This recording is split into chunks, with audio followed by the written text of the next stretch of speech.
അയോൾ dyes ഇറായെ premiere show ഇന്ന് രാത്രി 9 മണിക്കായിരുന്നു കണ്ടു. അതിനുശേഷമുള്ള വിശേഷങ്ങൾ പങ്കുവയ്ക്കാനായിട്ടാണ് ഈ വീഡിയോ ചെയ്യുന്നത്. Dies Irae written and directed by Rahul Sadasivan നമുക്കറിയാം, ഭൂതകാലം, ഭ്രമയുഗം പോലത്തെ സൂപ്പർ ഹിറ്റ് ചിത്രത്തിന് ശേഷം അദ്ദേഹം തിരക്കഥ എഴുതി സംവിധാനം ചെയ്ത സിനിമയാണ് ഡൈസ് ഇറായസ്. അതായത് ഒരു ഹൊറർ ത്രില്ലർ, മിസ്റ്ററി ത്രില്ലർ മേഖലകളിൽ സമീപകാലത്ത് അല്ലെങ്കിൽ ഇപ്പോൾ ഈ അടുത്ത കാലത്ത് മലയാളം ഇൻഡസ്ട്രിയിൽ ഇദ്ദേഹത്തെ വെല്ലുന്ന രീതിയിൽ സിനിമ എടുക്കാൻ പറ്റുന്ന ആരുമില്ല എന്ന് അദ്ദേഹം വീണ്ടും ഉറപ്പിച്ച് പറയുന്ന ഒരു ചിത്രം തന്നെയാണ് ഡൈസ് ഇറായസ്. അമ്മാതിരി മേക്കിംഗ്, ഇതിൻ്റെ മേക്കിംഗ് എത്ര പുകഴ്ത്തിയാലും മതിയാവത്തില്ല, അത്രയ്ക്കും. കാരണം ഇതിൻ്റെ പ്ലോട്ട് എന്ന് പറഞ്ഞാൽ വളരെ സിമ്പിളായിട്ടുള്ളൊരു പ്ലോട്ടാണ്. പക്ഷേ ആ സിമ്പിളായിട്ടുള്ളൊരു പ്ലോട്ട് അല്ലെങ്കിൽ ഒരു ഹൊറർ ജേണറിൽ പെട്ടൊരു സിനിമ എങ്ങനെ ചെയ്യാമെന്നുള്ളതിൻ്റെ ഏറ്റവും വലിയ എക്സാമ്പിളാണ് രാഹുൽ സദാശിവൻ്റെ ഈ ഒരു സിനിമയുടെ മേക്കിംഗ്. സത്യം പറഞ്ഞു കഴിഞ്ഞാൽ ഈ സിനിമ തിയേറ്റർ എക്സ്പീരിയൻസ് ഡെഫിനറ്റായിട്ടും ചെയ്യേണ്ട ഒരു സിനിമയാണ്. കാരണം തിയേറ്ററിൽ ഈ സിനിമ ഉണ്ടാക്കുന്ന ഒരു എഫക്റ്റ് ഉണ്ട്. അതായത് ഓരോ ഹൊറർ എലമെൻസും പുള്ളി എഴുതി വെച്ചേക്കുന്ന ഓരോ ഹൊറർ എലമെൻസും പുള്ളി ഇതിൽ പ്രസൻറ്റ് ചെയ്തേക്കുന്ന ഒരു രീതി. അതായത് നമ്മൾ ഇപ്പോൾ പറയുകയാണെങ്കിൽ ഇപ്പം ഹൊറർ എലമെൻറ്റ് അല്ലെങ്കിൽ ഒരു ഹൊറർ ജേണറിലൊരു പടം ചെയ്യുമ്പോൾ ചിലപ്പം കുറച്ച് പേടിപ്പിക്കുന്ന രീതിയിൽ കോസ്റ്റ്യൂം ഇട്ട് അല്ലെങ്കിൽ പേടിപ്പിക്കുന്ന അപ്പിയറൻസിൽ പ്രേതം വന്നു കഴിഞ്ഞാൽ മാത്രം പേടിക്കുന്ന ഒരു സാഹചര്യത്തിൽ കേവലം ഒരു കാറ്റ് കൊണ്ട് അല്ലെങ്കിൽ ഒരു ശബ്ദം കൊണ്ട് അല്ലെങ്കിൽ ഒരു മൈക്രോ മൂവ്മെൻറ്റുകൾ കൊണ്ട് അല്ലെങ്കിൽ എന്താ പറയുക ഒരു ഒബ്ജക്റ്റിഫൈ ചെയ്ത് നമ്മളെ പേടിപ്പിക്കുക എന്ന് പറഞ്ഞാൽ ഭയങ്കര എന്താ പറയുക എഫേർട്ട് വേണ്ട ഒരു കാര്യമാണ്. പ്രത്യേകിച്ച് ഇങ്ങനത്തെ സംഭവങ്ങളിൽ എവിടെയെങ്കിലും മീറ്റർ പാളിയിട്ടുണ്ടെങ്കിൽ ചിരിക്കാൻ അല്ലെങ്കിൽ ഒരു കോമഡിയിലേക്ക് പോകുന്ന ഒരു സാഹചര്യത്തിൽ പോലും ഭയങ്കരമായിട്ട് നമ്മളെ കടിച്ചു പിടിച്ച് നമ്മളെ ഇരുത്താൻ പുള്ളിക്ക് വളരെ നല്ല രീതിയിൽ ഇതിൽ പറ്റിയിട്ടുണ്ട് എന്നുള്ളതാണ്. അതായത് അതിലെടുത്ത് പറയേണ്ടത് ഈ സിനിമയുടെ ടെക്നിക്കൽ ടീം തന്നെയാണ്. They have done A brilliant job, hats off, extremely brilliant job, ഒന്നും പറയാനില്ല. രാഹുൽ സദാശിവൻ കഴിഞ്ഞു കഴിഞ്ഞാൽ ഈ സിനിമയുടെ അടുത്ത കാര്യം എന്ന് പറഞ്ഞാൽ ഇതിൻ്റെ ബാക്ക്ഗ്രൗണ്ട് സ്കോർ മ്യൂസിക് ചെയ്തിട്ടുള്ള ക്രിസ്റ്റോ സേവിയർ. നമുക്കറിയാം ക്രിസ്റ്റോ സേവിയറിൻ്റെ മുൻകാല വർക്കുകൾ, ഭ്രമയുഗം അടക്കമുള്ള സിനിമയിൽ ക്രിസ്റ്റോ സേവിയർ ചെയ്തു വെച്ചേക്കുന്ന അമ്മാതിരി സംഭവം തന്നെയാണ്. അപ്പോൾ ക്രിസ്റ്റോ സേവിയർ. പിന്നെ ഈ സിനിമയുടെ സൗണ്ട് ഡിസൈനിങ്, സൗണ്ട് മിക്സിങ്, ഈ സിനിമയുടെ സൗണ്ട് മിക്സിങ് ചെയ്തിട്ടുള്ള MR രാധാകൃഷ്ണൻ, അതേപോലെ ഈ സിനിമയുടെ സൗണ്ട് ഡിസൈനിങ് ചെയ്തിട്ടുള്ള ജയദേവൻ, ഇവരൊക്കെ എക്സ്ട്രീംലി ഒരുപാട് കയ്യടികൾ അർഹിക്കുന്നുണ്ട്. കാരണം ഓരോ ചെറിയ ശബ്ദങ്ങൾ, ഇപ്പം എക്സാമ്പിൾ പറയുകയാണെങ്കിൽ ഇപ്പോൾ നമ്മുടെ ആ ഒരു വീടിൻ്റെ അല്ലെങ്കിൽ ആ ഒരു വീടിൻ്റെ പുറത്തൂടെ അടിക്കുന്ന കാറ്റായിക്കോട്ടെ, അല്ലെങ്കിൽ വീടിൻ്റെ ഉള്ളിൽ ഉള്ള ചെറിയ എലമെൻറ്റ്സ്, ഇപ്പോൾ ഒരു പാത്രം വീണ് പൊട്ടുന്നതായിക്കോട്ടെ, അതിൽ വരെ നമ്മളെ പേടി ജനറേറ്റ് ചെയ്യാൻ അവർക്ക് പറ്റിയിട്ടുണ്ട്. ഇപ്പോൾ ചിലങ്കയുടെ ശബ്ദം, അങ്ങനെ ഓരോ, അതായത് ഞാൻ പറയാം, ഈ സിനിമ നിങ്ങൾ കാണുകയാണെങ്കിൽ തന്നെ നല്ല ഡോൾബി അറ്റ്മോസ് ഉള്ള നല്ല സൗണ്ട് സിസ്റ്റം ഉള്ള തിയേറ്ററിൽ കണ്ടിട്ടുണ്ടെങ്കിൽ നിങ്ങൾക്ക് മനസ്സിലാവും ഈച്ച് ആൻഡ് എവരി ചെറിയ സൗണ്ട് ആയിക്കോട്ടെ നമ്മളെ പേടിപ്പിക്കും.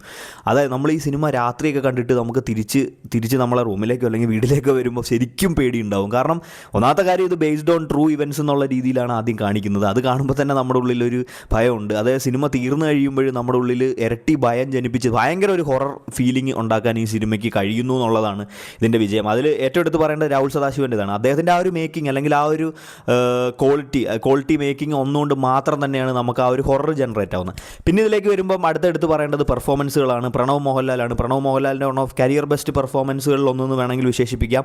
അതായത് അദ്ദേഹത്തിൻ്റെ ആക്ഷൻസും അല്ലെങ്കിൽ അദ്ദേഹത്തിൻ്റെ എന്താ പറയുക സ്റ്റണ്ട് സൈഡും അതൊക്കെ നമ്മൾ ഒരുപാട് സിനിമകളിൽ കണ്ടിട്ടുണ്ട്. അദ്ദേഹത്തിൻ്റെ ഫ്ലെക്സിബിലിറ്റിയും കാര്യങ്ങളും ഒക്കെ നമുക്കറിയാം. പക്ഷേ അദ്ദേഹത്തിൻ്റെ ഒരു ആക്ടറിനെ എക്സ്പ്ലോർ ചെയ്യാൻ പറ്റുന്ന സിനിമകൾ വളരെ ചുരുക്കം. അല്ലെ, പെർഫോമൻസ് വൈസ് അദ്ദേഹം വളരെയധികം ഇമ്പ്രൂവ്മെൻറ്റ് കാണിച്ചൊരു സിനിമ തന്നെയാണ് ഡൈസ് ഇറായസ്. അതേപോലെ നമ്മൾ പറയുകയാണെങ്കിൽ ഇതിൽ വേറെ കുറച്ച് ക്യാരക്ടേഴ്സ് ചെയ്തിട്ടുള്ള ആൾക്കാരുണ്ട്. അരുൺ അജികുമാർ എന്ന് പറയുന്ന ഒരു പയ്യനുണ്ട്. ആ പയ്യൻ്റെ ക്യാരക്ടർ എന്ന് പറഞ്ഞാൽ പക്ക നാച്ചുറലാണ്, അടിപൊളിയായിട്ട് ചെയ്തിട്ടുണ്ട്. ആ ഒരു ന്യൂ ജനറേഷൻ പയ്യന്മാരുടെ ഒരു ഗസ്റ്റേഴ്സും കാര്യങ്ങളൊക്കെ പുള്ളി അടിപൊളിയായിട്ട് കൈകാര്യം ചെയ്തിട്ടുണ്ട്. ഇതിൽ മറ്റൊരു പ്രധാന കഥാപാത്രത്തിൽ വരുന്നത് ജിബിൻ ഗോപിനാഥൻ. ആൾ വളരെ നല്ല രീതിയിൽ ചെയ്തിട്ടുണ്ട് അദ്ദേഹത്തിൻ്റെ റോള്. അത് വളരെ കുറച്ച് ക്യാരക്ടേഴ്സ് ഈ സിനിമയിൽ പെർഫോം ചെയ്തിട്ടുള്ളൂ.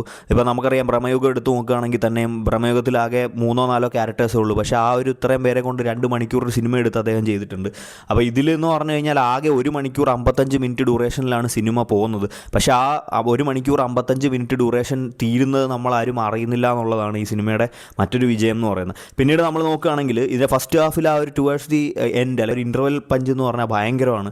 അതായത് ഇതിൻ്റെ ആർട്ട് വർക്ക് ചെയ്തേക്കുന്ന ടീമുകൾ, ഇതിൻ്റെ ടെക്നിക്കൽ വർക്കുകളെല്ലാം മൊത്തത്തിൽ ഇപ്പോൾ ഞാൻ പറഞ്ഞു മ്യൂസിക്, സൗണ്ട് ഡിസൈനിങ്, അല്ലെങ്കിൽ ആർട്ട് വർക്ക്, എഡിറ്റിങ്, സിനിമാറ്റോഗ്രഫി, എല്ലാ മേഖലകളും അടിപൊളിയാണ്, ഉഗ്രനാണ്. പിന്നെ നമ്മൾ പറയുകയാണെങ്കിൽ നമുക്കറിയാം രാഹുൽ സദാശിവൻ്റെ മുൻകാല വർക്കുകളായിട്ടുള്ള ഭൂതകാലം നോക്കുകയാണെങ്കിൽ ഭൂതകാലമാണ് എനിക്ക് കുറച്ചും കൂടി ഇൻറ്റൻസിഫൈങ് ആയിട്ട് തോന്നിയത്. പക്ഷേ ഇത് അങ്ങനെ നോക്കുകയാണെങ്കിൽ ഈ സിനിമയുടെ ക്വാളിറ്റി എന്ന് പറഞ്ഞാൽ ഇതിൻ്റെ മേക്കിങ്ങും അതേപോലെ തന്നെ ടെക്നിക്കൽ ബ്രില്യൻസുമാണ് സ്വാഭാവികമായിട്ടും. പിന്നീട് പെർഫോമൻസ് സൈഡ് വരുമ്പോൾ പ്രണവ് മോഹൻലാലിൻ്റെ ഒരു എന്താ പറയുക, അതായത് ഓരോ സീനുകളിലും നമ്മൾ പ്രേക്ഷകൻ പേടിക്കുന്ന പോലെ അദ്ദേഹം പേടിക്കുമ്പോൾ ഉണ്ടാക്കുന്ന ഓരോ എക്സ്പ്രഷനുകളും കാര്യങ്ങളും ഉണ്ട്, ഭയങ്കരമാണ്. അതിൻ്റെ കൂടെ ഞാൻ ഈ പറഞ്ഞ പോലെ പിന്നെ നമ്മുടെ സൗണ്ട് മിക്സിങ്ങും സൗണ്ട് ഡിസൈനിങ്ങും കൂടി കയറി വരുമ്പോൾ ഭയങ്കര ഒരു ഇൻറ്റൻസ് ഭയങ്കര ഓഡിയോ എക്സ്പീരിയൻസ് ആണ്. ഡോൾബി അറ്റ്മോസ് സപ്പോർട്ടുള്ള നല്ല തിയേറ്ററുകളിൽ കണ്ടു കഴിഞ്ഞാൽ നല്ല രീതിയിൽ സൗണ്ട് എക്സ്പീരിയൻസ് ചെയ്യാൻ പറ്റും. പിന്നീട് ഇത് ഫുൾ സ്ക്രീൻ കാണണമെങ്കിൽ PXL അല്ലെങ്കിൽ എപ്പിക്യു സ്ക്രീൻസ് അല്ലെങ്കിൽ ഇപ്പം പാലക്സി സിനിമാസ് കോഴിക്കോടുള്ള അവിടെയൊക്കെയാണ് ഇതിൻ്റെ ഫുൾ സ്ക്രീൻ വേർഷൻ നമുക്ക് കാണാൻ പറ്റുള്ളൂ. പക്ഷേ കുഴപ്പമില്ല, മറ്റേ വെർഷനിലാണെങ്കിലും ഒരു വിഷ്വൽ എക്സ്പീരിയൻസിനെ യാതൊരുവിധ അഫക്റ്റിങ്ങും കാര്യങ്ങളൊന്നും വരുന്നില്ല.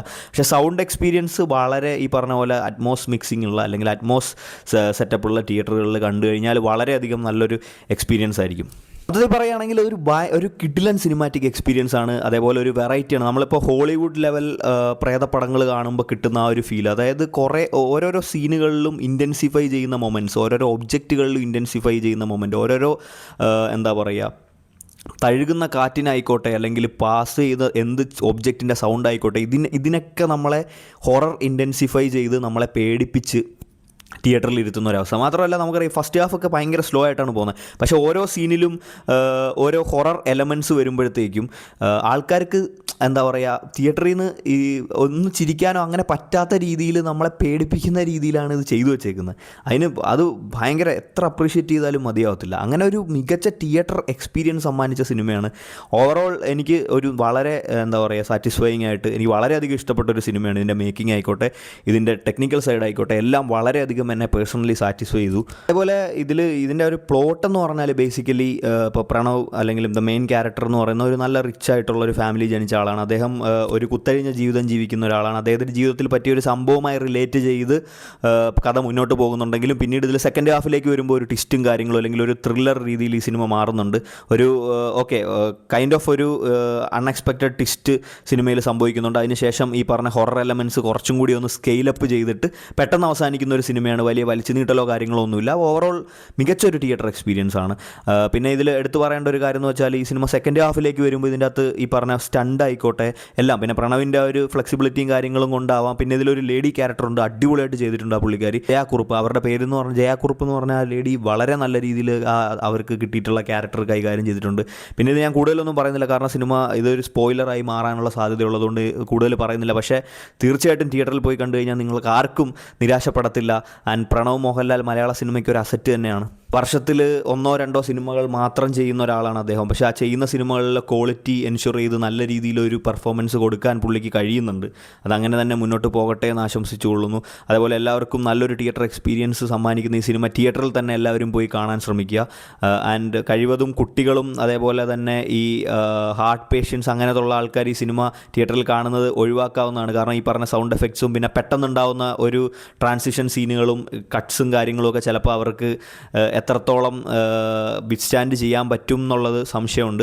അതർ ദാൻ ദാറ്റ് ഇതൊരു ഇങ്ങനത്തെ ഹൊറർ പടങ്ങൾ ഇഷ്ടപ്പെടുന്ന അല്ലെങ്കിൽ ഹോളിവുഡ് ലെവലായിക്കോട്ടെ അല്ലെങ്കിൽ നമ്മൾ ഇന്ത്യൻ സിനിമകളിൽ തന്നെ ഒരു വ്യത്യസ്തമാർന്ന ഒരു കൈൻഡ് ഓഫ് മേക്കിങ്ങിലാണ് ഈ സിനിമ വന്നിട്ടുള്ളത്. അപ്പോൾ സ്വാഭാവികമായിട്ടും അങ്ങനത്തെ സിനി ഫൈൽസിനും കാര്യങ്ങൾക്കും തീർച്ചയായിട്ടും തിയേറ്ററിൽ തന്നെ ഇത് സിനിമ എക്സ്പീരിയൻസ് ചെയ്യാവുന്നതാണ്.